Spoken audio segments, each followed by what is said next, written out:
សួស្តីបងប្អូនទាំងគ្នាថ្ងៃនេះខ្ញុំមកប្រៀបបងប្អូនទាំងគ្នាពីរបៀបក្នុងការគូសក្រដែលប្រើ plugin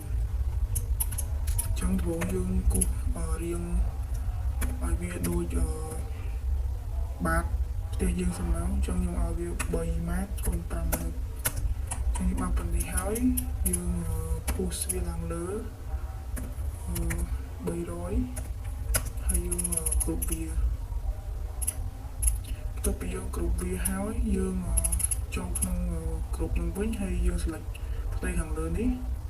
ហើយជ្រើសរើសយករូបការ៉ូណាដែលយើងចង់ដាក់ចឹងខ្ញុំជ្រើសរើសយកមួយនេះហើយខ្ញុំដាក់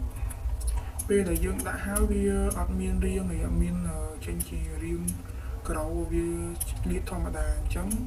បើសិនជាយើងចង់បានរាងវាជាការ៉ូហ្មងគឺយើងប្រើ plugin មួយនេះដែលមានឈ្មោះថា floor generator នេះបងប្អូនអាច download បានក្នុង 3D warehouse បន្ទាប់ពីយើង download បានហើយយើងចាប់ផ្ដើមប្រើវាហ្មងជាដំបូងយើង select លើគ្រប់នេះសិនហើយយើង select តែផ្ទៃខាងលើ face ខាងលើនេះបានហើយយើងចុចplugin ហ្នឹងមកហើយយើងដាក់តាមយើងចង់បានដូចថាក្រោរបស់យើង600គុណ600ហើយដាក់តាមវ័យដែលយើងចង់ដាក់ហ្នឹងមកហើយមានក្រោផ្សេងទៀតវាមានតាមបែបផ្សេងទៀតនេះបែបឈើនេះរឿងរូបរាងវាអញ្ចឹងយើងអាចជ្រើសរើសតាមនឹងតែខ្ញុំយកក្រោធម្មតាពេលដែលបានហើយយើងយកមកប៉ះលើនេះមកវាចេញជារាងការ៉ូហើយយើងបិទវិញមក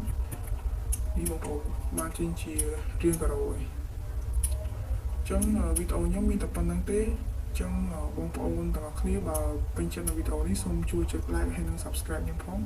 អរគុណច្រើន